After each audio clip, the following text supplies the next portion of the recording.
안녕하세요. 행복한 안식일입니다. 저는 고등학교 2학년 김의서입니다.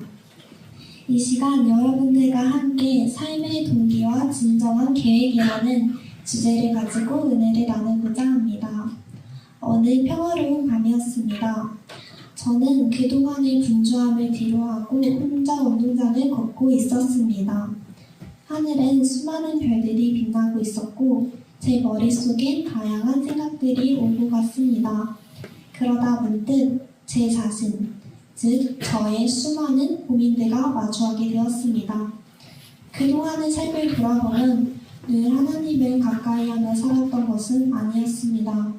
그런데 이상하게도 그럴 때마다 마음 한편에 공허함이 찾아왔고 무언가 부족한 것 같은 허기를 느꼈습니다.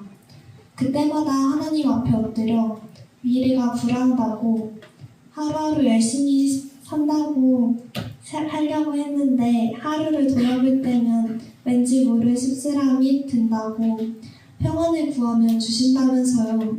근데 왜 제 마음은 이렇게 복잡할까요? 라고 따지는 듯한 마음의 외침에 가까운 기도를 드렸습니다. 그렇게 마음을 털어놓고 똑같은 일상을 반복하고 또 핸드폰의 배터리가 방전되면 충전하듯 어느 순간 하나님 앞에 엎드려 있는 제 자신을 마주하곤 했습니다.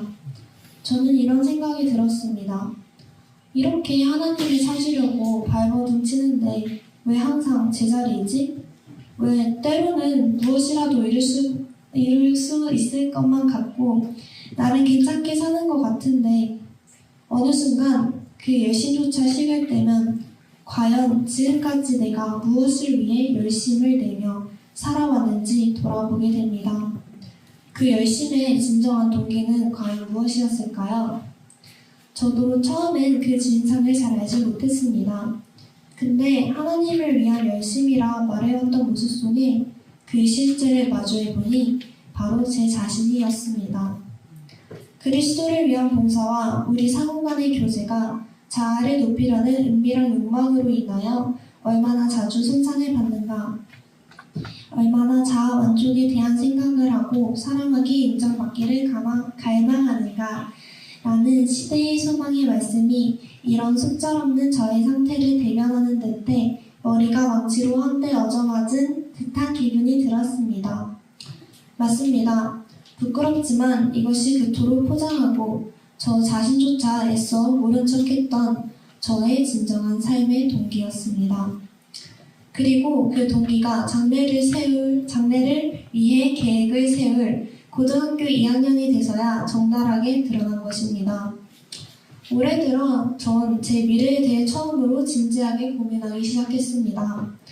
그런데 쉽게 결정될 줄만 알았던 진로 고민은 그렇게 저희 몇 달의 명상 주제가 되어버리고 말았습니다. 생각하고 또 생각하고 주변의 조언도 구했지만 오히려 엉킨 실타래 마냥 제 마음만 더욱 복잡하게 만들어갈 뿐이었습니다. 하나님께서는 각사를 위한 최선의 계획을 가지고 계신다면서요. 그런데 저 말이에요. 진짜 뭘 해야 할지 감도 안 잡히고 무엇이 하나님의 뜻인지도 모르겠어요. 저 너무 마음이 답답하고 힘들어요. 저 정말 뭐하고 살죠? 라는 기도를 몇 번이고 되뇌었는지 모르겠습니다. 이렇게까지 열심히 기도했는데 하나님의 뜻을 구하려고 노력하는데도 불구하고 상황은 정확히 말해 제 마음 상태는 달라지지 않았습니다. 저는 정말 어찌할 바를 몰랐습니다. 오히려 조급한 마음에 더욱 불안해졌습니다. 그렇게 해결되지 않은 엉킨 실타래와 같은 마음을 마음 한구석에 내물고 하루하루를 살아왔습니다. 그러다 제 삶에 아무도 예기치 못한 불행이 찾아왔습니다. 그동안 항상 건강하기만 하던 몸이 태어나서 처음으로 크게 2번씩이나 아프게 되었던 것입니다. 정말 인생의 최대치의 고통을 겪으며 우여곡절했던 경험은 실로 저에게 많은 메시지를 안겨주었습니다. 저의 미래에 관한 생각에서 말이죠. 저는 예수님의 뜻을 따라 살고 싶다고 공언했지만 사실상 이면은 2가지 생각이 공존했습니다. 누가 봐도 멋있고 내가 노력하여 이룬 것을 인정받는 삶 또한 매력적으로 보였기 때문입니다. 그러나 몸소 경험하며 느낀 또 어쩌면 하나님께서 그토록 제게 말씀하시고 싶으셨을 메시지가 마음 가운데 들리는 듯 했습니다. 너 무엇이든 다 할 수 있을 것만 같지? 근데 그거 알아? 너는 그저 바람 앞에 촛대에 불과해. 너가 지금 살아 숨쉬고 품을 품고 노력할 수 있는 모든 능력들, 기회, 시간 이 중에 너의 것이 단 하나라도 있니? 라고 말이죠. 그리고 저는 생각하게 되었습니다.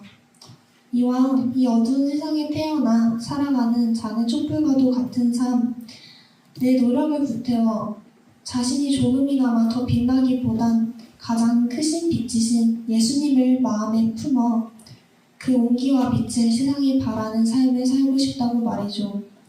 하나님께서 우리를 버리신 것처럼 보이게 하는 바로 그 시련들은 우리가 우리의 모든 짐을 그분의 발 아래 놓고 그 대신 그분께서 우리에게 주실 평안을 경험하도록 우리를 그리스도께로 더욱 가까이 인도하기 위함이다.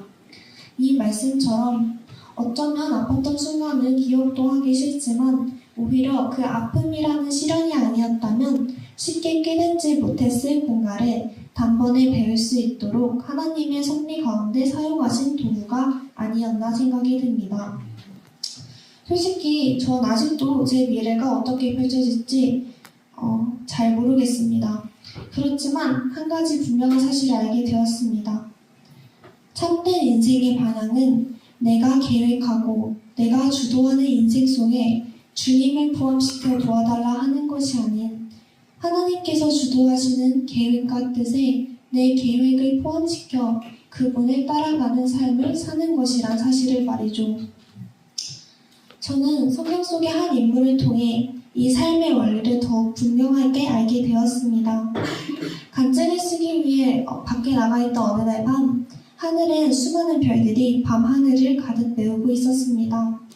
저는 그 자리에서 반짝이는 무수한 별들을 헤아리며 몇천 년 전 같은 하늘을 우러러보며 비록 갈 바를 알지 못했을지라도 보이지 않는 수많은 별들의 궤도를 운행하시고 우주의 모든 천체를 주관하시는 하나님께서 그의 삶 또한 친히 인도하시리라는 보이지 않는 약속을 붙잡고 믿음으로 나아간 아브라함을 떠올리게 되었습니다. 저는 이 작고 어두운 세상을 접는 줄로 착각하고 이 땅에서의 고민들과 수많은 길 가운데서 방황할 때 그런 저를 향해 하나님께서는 그 너머의 것을 바라보라고 너의 그 큰 고민들, 너의 삶 결국 다 내 손 안에 있단다. 나에게 있어서는 이 모든 것조차 작은 것이야. 너가 온전히 내 소유가 될 때 너의 모든 것 역시 나의 것이 되고 그때야 비로소 내가 너를 위해 일할 수 있단다. 내 안에만 있으면 돼. 너무 염려하지 마. 그러니 이제 너의 모든 방향과 동기를 나에게 맡겨주렴. 그럴 때만 너의 마음속에 힘과 평안이 있을 수 있단다. 라고 제 마음속에 속삭여 계시는 것 같았습니다. 그리고 저 깨달았습니다. 마치 인생을 푸는 맞는 길을 찾은 듯한 기분이었습니다. 단순히 직업을 선택하고 미래를 계획하는 것에서뿐만 아니라 제가 어디서 무엇을 하든 어떠한 상황 속에 있든 간에 제 모든 동기와 인생의 방향의 초점이 하나님을 향해 온전히 맞춰져 있을 때 내 자신이 아닌 하나님의 영광을 위하여 살 수 있으며 먼저 그의 나라와 그의 의를 구함으로써 주님께서 제 삶의 모든 것을 책임지실 수 있다는 사실이 제게 힘이 되었습니다. 그런데 어쩌면 하나님께 영광을 돌리는 삶은 우리가 흔히 생각하는 것처럼 꼭 어떤 위대한 일을 이루고 성취해야만 하는 것은 아닐지도 모르겠습니다. 때론 우리가 죄인이기에 연약하여 넘어지고 슬퍼할 날도 있을 것입니다. 그렇지만 우리는 한 가지 사실을 기억해야 합니다. 바로 그런 저희의 연약함 때문에 예수님께서 오셨다는 것입니다. 우리가 할 수 있는 일은 오직 넘어지고 실패할지라도 끊임없이 그분을 바라보며 믿음의 손으로 당신의 성령님을 내 안에 소유하며 붙잡는 것 외에 우리가 할 수 있는 일은 아무것도 없다는 사실 말입니다. 그러니 여기 이 자리에 계신 학생 성도님 여러분들께서도 비록 지금 당장 내 안에 하나님께 대한 열망과 열심이 없다고 실망하지 않으시길 바랍니다. 내 자신의 부족함과 보이지 않는 인생의 막막함에 포기하지 않으시길 바랍니다.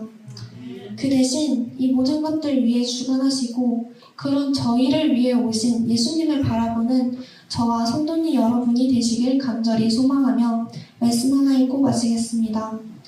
그리스도의 종교는 성실 그 자체이다. 하나님의 영광을 위한 열심은 성령으로 말미암아 심겨진 동기이며 성령의 효과적인 역사하심만이 이 동기를 불어넣을 수 있다. 오직 하나님의 능력만이 이기심과 외식을 쫓아낼 수 있다. 이 변화가 그분의 역사하심의 표적이다. 우리가 받아들인 믿음이 이기심과 외식을 말할 때, 그리고 우리로 하여금 하나님의 영광을 구하게 하고 자신의 영광을 구하지 않게 할 때, 우리는 그것이 바른 순서임을 알 수 있을 것이다.